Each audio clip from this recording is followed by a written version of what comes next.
ke-106, pria berbaju merah. Perjalanan ke Jakarta akhirnya pun tiba.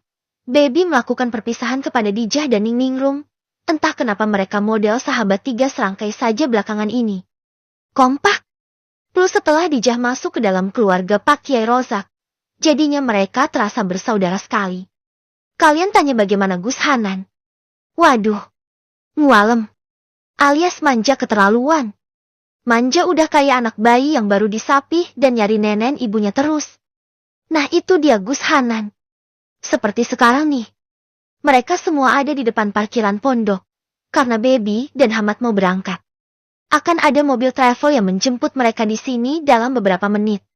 Tadi pagi, sebelum ngajar Gus Hanan dan Hamad sudah saling mengucap selamat tinggal dan sebagainya. Tapi sekarang dia lari-larian dari kelas menuju area depan pondok. Untuk apa? Bukan. Bukan untuk selamat tinggal lagi. Bukan. Bukan untuk melepas sahabatnya pergi. Bukan. Ya elah. Perjalanan ini hanya seminggu kok. Gak akan lama. Ningningrum dan Dijah saking gak ada kerjaan. Makanya nganta. Lah ini. Gus Hanan lari-larian dong. Sampai terengah-engah dia dibuatnya. Ke depan. Mau apa? Katanya karena kangen Dijah. Jeda. Rasanya Baby pengen nyamberin petir aja ke arah pria itu. Bucin parah. Dikasih makan apaan sih ini anak Jah? Kok ampe begini? Tanya Ningningrum ikutan malu dengan kelakuan saudaranya itu. Dijah menggeleng. Nomor kamen dan hanya tersenyum kecil. Dia malu. Tapi kasihan juga sama suaminya. Kayaknya. Baby sih paham. Karena setelah huru-hara kemarin. Herannya Ning Melati masih stay di sini. Walhasil. Mereka masih menyembunyikan status mereka. Ya Dijah tinggal di rumahnya yang dulu. Dan itu alasannya adalah permintaan dari Ningningrum karena beberapa pertimbangan. Walau alasan itu sempat membuat semua orang bertanya-tanya. Tetap saja Ningningrum berhasil membungkam mereka semua. Ya secara tak langsung, pondok Banat itu di bawah kuasanya. Jadi mau apa mereka pakai protes? Ini ibarat sebuah kebijakan khusus dari simpunya pondok. Gitu. Ning Melati juga lebih sedikit bisa menyenggol Dijah. 1. Karena ia kini gak tinggal di asrama lagi. 2. Karena kini Dijah beda kelas. Ia sudah dinaikkan ke kelas sanawi yang lebih banyak dipegang oleh Ningningrum. Kesimpulannya. Gus Hanan yang jadwalnya double karena nutupin jadwalnya Hamad. Dan Dijah yang tinggal di rumah kalau gak ada kelas. Jarang ketemu. Jadilah Gus Hanan model anak bayi yang nyari mamanya. Begini nih. Kamu gak mau ngucapin selamat tinggal apa Nan? Masa nyamperin Dijah doang? Ledek Hamad. Kan udah. Ya Jah ya Kenapa juga jadwal segini teganya sama manten baru? Keluhnya lucu. Ningningrum pura-pura muntah. Sumpah deh. Kalau aku dapat suami kelak, modelannya kayak begini. Ya ampun. Bakal aku kebin mulutnya tiap hari. Ucapnya. Ning hati-hati loh. Ucapan adalah doa. Jangan sampai bilang modelan begitu. Mendahului rahasia takdir. Nanti malah kejadian loh. Ledek Baby. Ogah deh. Ampun. Keluhnya lagi lucu. Gus Hanan gak tersinggung sama sekali. Dia masih menempelkan tubuhnya ke lengan Dijah. Mereka gak bisa terang-terangan dekat-dekatan.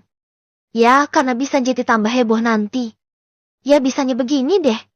Mobil jemputan mereka sudah datang dan kini perpisahan yang sesungguhnya terjadi. Baby naik lalu Hamad.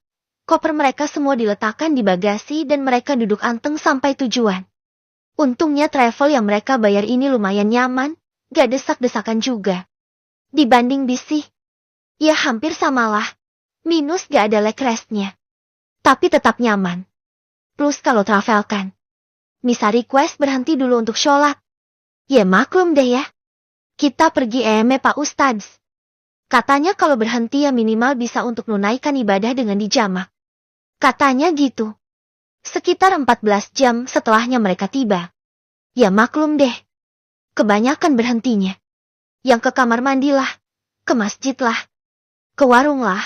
Tapi sejauh ini Baby enjoy saja. Menikmati. Mereka diantar sampai di depan hotel. Atau lebih tepatnya penginapan tempat rapat itu dilangsungkan. Besok hari. Pagi-pagi banget akan berlangsung. Mungkin semua peserta rapat datang hari ini semua. Mereka dapat di kamar 616. Ya walau penginapan sampai ada lantai 6-nya dong. Plus ini lantai tertinggi. Penginapan ini semi-semi hotel. Bayangin aja setinggi ini. Plus, di satu lantai ada banyak kamar, sekitar 20 kamar hotel. Jadi kamar di hotel ini sampai ke 6,2. Hebat ya. Hamad yang membawa koper menuju lift. Hanya ada satu koper dorong dan satu tas cincin. Tasnya baby yang bawa. Tas ini isinya dalaman, plus perlengkapan lainnya. Yang dimaksud perlengkapan lainnya adalah kopi, gula, sendok, piring seng 2 biji, gelas seng 2 biji. Ya maklum deh. Kan gak mungkin juga nanti beli terus. Jadi mereka ide buat bawa ini semua. Demi memudahkan tinggalnya mereka di sini. Bisa bikin kopi sendiri kan lumayan. Ah ya, apa sudah diberitahu kalau baby juga bawa kopi instan, gula, teh, dan mie instan? Hehehe. Jiwa makemak sudah terlalu merasuk. Plus jiwa-jiwa ngirit. Ini kamar kita, sekarang bersih-bersih dan sholat. Sekarang kita istirahat full. Karena besok aku ada kegiatan padat. Ucap Hamad tegas. Siap. Mungkin efek tegang. Atau dia nggak biasa di lingkungan baru. Jadinya sang suami lebih ketus dibanding sebelumnya. Ya baby sih masih merasa ini wajar aja. Mereka sarapan bersama di pagi harinya. Ada semacam restoran lumayan besar di lantai 1 yang memang digunakan sebagai fasilitas hotel seperti kolam renang, labi, aula, dan restoran plus cafe. Ya berhubung akan ada acara rapat para pengurus pondok pesantren. Jadilah sarapannya barengan kan. Dan di lift Hamad pesan. Tolong ya beb. Jaga sikap. Kita mewakili pondok soalnya. Walau terdengar tegas. Tapi ia melembutkan kalimatnya di ujung. Iya mas. Baby menggandeng tangan suaminya dengan senyuman manis. Ia sudah memakai abaya yang dibelikan suaminya. Yang mewah itu. Hanya demi menjaga nama baik pesantren. Katanya sih. Kalau dia pakai pakaian yang biasanya. Terkesan gak terawat. Bro. Kok cek melase ya? Kesannya baby awut-awutan bener. Tapi ya mungkin begitu kenyataannya mau bilang apa lagi. Di sini banyak ustadz dan ustadzah beb. Jangan begini. Coba beri kesan elegan dan kalem gitu. Ya sayang ya. Pintanya lagi. Baby menarik tangannya dan cemberut. Repot bener sih. Embok ya dinikmati gitu loh staycationnya. Moso banyak bener larangannya. Memang benar sih. Yang hadir adalah perwakilan pondok dan notabene-nya orang-orang alim. Para perempuannya juga yang jilbabnya panjang-panjang dan kalem-kalem. Mungkin orang paling gak berpendidikan di sini ya baby doang kali. Huf. Ya terima nasib. Mending diam aja. Lempar senyum elegan daripada kenapa-kenapa. Mereka duduk di salah satu kursi. Dan setelahnya mengambil makanan masing-masing. Ya modelannya soalnya prasmanan. Baby mengambil nasi goreng. Kerupuk, sambal dan gorengan. Lah ini mantul sekali. Kapan lagi sarapan makan nasi goreng? Ye kan? Plus dia juga lapar semalam makan cuma pop mie. Karena sudah lewat jam makan malam mereka tiba di tempat ini. Plus mau beli kok jauh bener jalannya. Jadilah dia berkreasi makan pop mie saja. Bayangkan laparnya baby. Bayangkan juga betapa dia harus menjaga diri demi kesan elegan. Yang dituntut suaminya. Karena mereka adalah perwakilan pondok. Kalau dia makan rakus. Berkesan wah. Ini orang di pondoknya kelaparan. Kan berabe. Demi pondok dan nama baiknya. Baby menahan diri. Nyuap kalem. Sedikit demi sedikit dan mengunyah dengan elegan. Kia. Tersiksa. Kalau di dalam rumah sih. Dia akan duduk di lantai dan makan pakai tangan. Apa dah? Kenikmatannya berkurang karena jaga image. Jadi, semuanya itu berpengaruh ya. Walau makannya lezat, tapi harus jaga image itu juga nyiksa. Dari Darul Elmiah, siapa namanya? Tanya seorang perempuan yang duduk di kursi samping baby. Perempuan berjilbab coklat tua yang usianya mungkin 30 atau 40 en. Baby tersenyum. Iya ustadzah. Kalau ustadzah dari mana? Saya dari Probolinggo. Kok saya baru lihat? Ini istrinya Ustadz Hamad? Tanyanya lagi. Ya kebetulan Hamad lagi di kamar mandi. Jadilah Baby sendirian. Dan karena obrolan ini, beberapa orang di samping Ustazah itu ikutan menoleh. Kalau tadi sih, pas ada Mas Hamad dia nggak ada yang negur. Mungkin sungkan. Iya Ustazah. Masya Allah. Masih muda. Umurnya berapa Mbah? Masih 20. Oh, ya masih muda ya. Saya Siska dari Probolinggo. Apa kabarnya Ning Ningrum? Sama Gus Hanan. Alhamdulillah baik. Ning Ningrum baru pulang dari studinya. Dan Gus Hanan yang standby di pondok sekarang. Masya Allah. Gus Hanan itu belum nikah Mbah? Tanyanya lagi. Baby senyum. Tapi semi galau. Lah mau bilang gimana coba? Karena hubungannya masih dirahasiakan. Mungkin karena lama menjawab, si Ustazah Siska ini menyahut lagi. Dulu kan, hampir nikah sama Ning Melati ya. Anaknya Kiai Halil. Bagaimana lanjutannya Mbak? Maaf, bukannya saya kok pengen tahu. Tapi saya kenal sama mereka berdua. Dulu, Melati sama Ningrum tuh adik kelas saya. Kalau Hanan sih sudah terkenal paling ganteng di sana ya. Bagaimana dia itu? Apa garisi kegantengannya? Ustazah Siska terkekeh juga yang lainnya. Ustazah lainnya ya seusia beliau.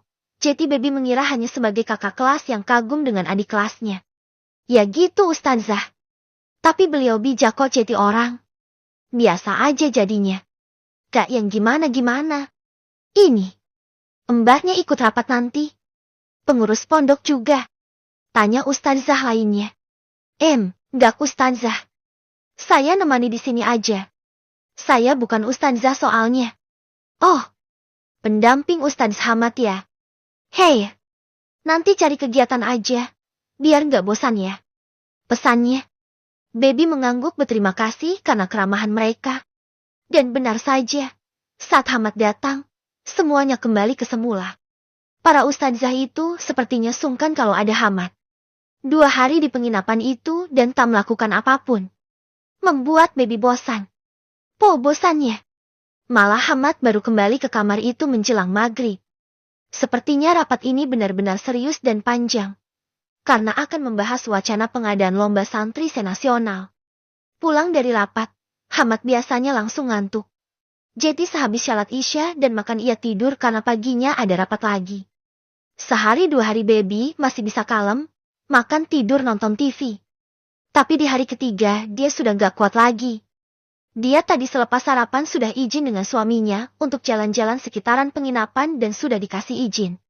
Baby memakai abayanya dan membawa tabletnya, ya resiko gak punya handphone. Dan punyanya tablet ya begini. Harus bawa tablet segede gaban. Ini juga alhamdulillah ya. Hehe. Ia berjalan di sekitaran kolam renang. Dia nggak bisa berenang. Dan hanya bisa mengagumi enak dan kalemnya kolam ini di udara kota Jakarta yang terik menyengat. Dan ini masih pagi. Sudah berasa hangatnya. Dia mencari tempat yang ada pohon dan kanopinya. Untuk duduk dan asal-asalan melukis pemandangan sedikit asri ini. Kolam biru yang kosong tak berpenghuni. Air jernih dan beberapa pohon palem dan kursi taman di sisi kolam. Yang ada kanopinya. Ada juga beberapa kursi untuk berjemur. Baby sih ketawa sendiri. Ada gitu orang mau berjemur di udara Jakarta yang begini. Ia menghabiskan waktu lebih lama dari yang ia kira. Sekitar setengah jam. Ia sudah menggambar frame kolam dengan pemandangannya secara kasar. Ya maklum dia nggak terlalu jago juga melukis cital. Jadi masih agak kaku melukisnya. Tiba-tiba ia dapat objek lukisan baru. Ada pria berbaju merah yang mendekati kolam dari arah berlawanan dengan Baby. Membuka kaosnya dan main nyebur aja. Si pria berbaju merah yang kini bertelanjang dada itu berenang dengan gaya dada bolak-balik. Baby dibuat terpana. Bukan karena dadanya ya. Tapi karena kelincahannya. Ia diam beberapa saat. Seperti terbius dengan pemandangan itu. Baby menggeleng. Astagfirullah, kok jadi ngeliat badan orang? Dosa gak sih? Kan mengagumi ciptaan Tuhan ya. Seharusnya gak dosa. Iya. Dia bikin pembelaan sendiri. Karena matanya kok dari tadi tertuju pada punggung yang kadang-kadang muncul dan rambut lebat yang terkena air itu. Pria ini jago berenang. Itu pasti.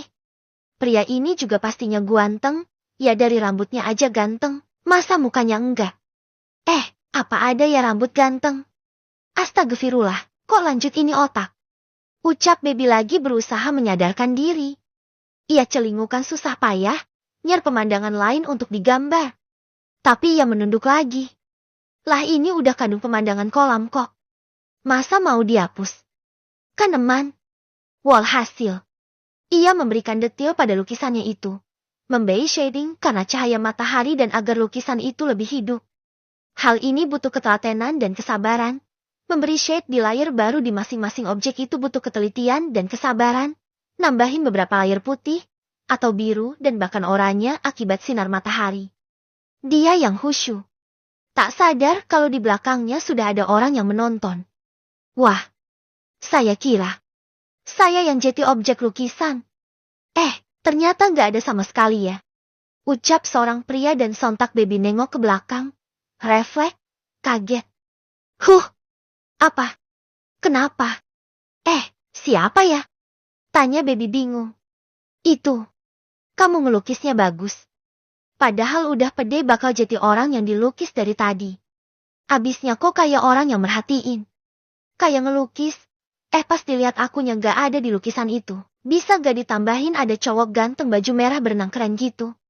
Tanyanya nyerocos gak pakai babi bu. Baby meninggikan suaranya. Ajaib dengan kalimat si pria ini. Bisa.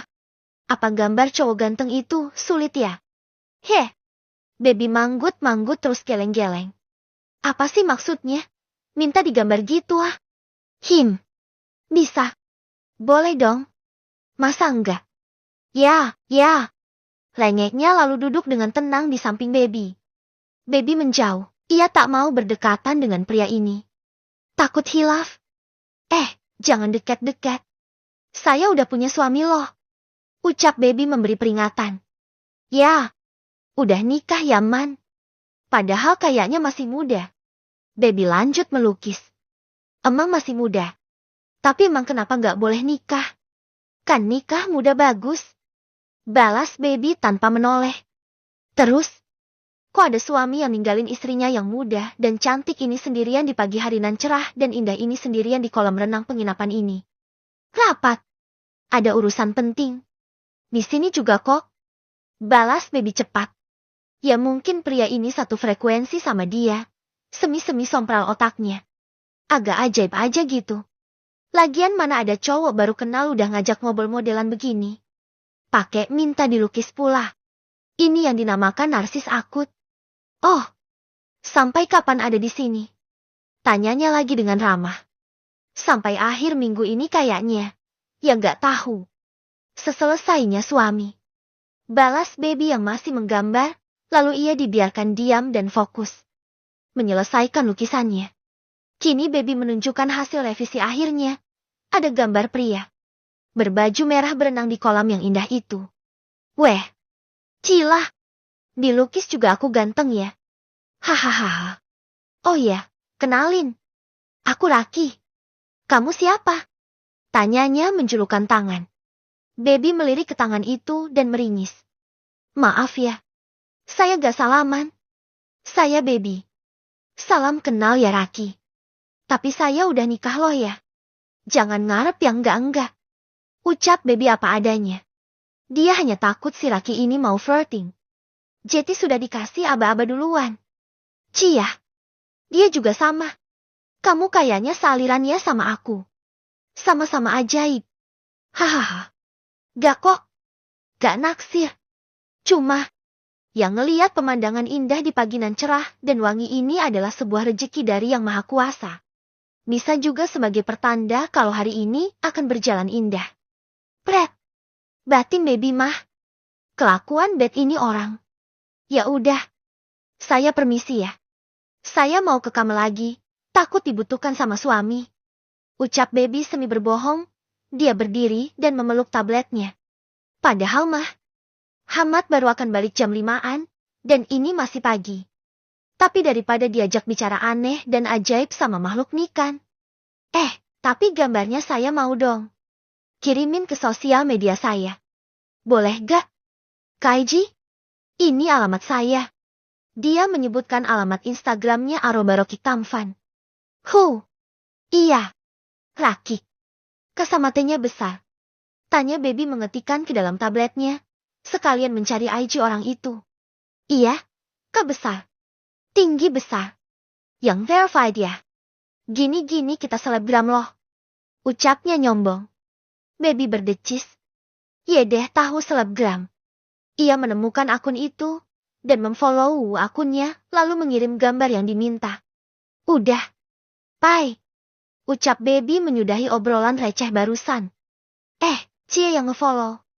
Pakai nge-DM segala lagi. Mau daftar Jetty Fans ya? Tanyanya saat Baby sudah berjalan menjauh.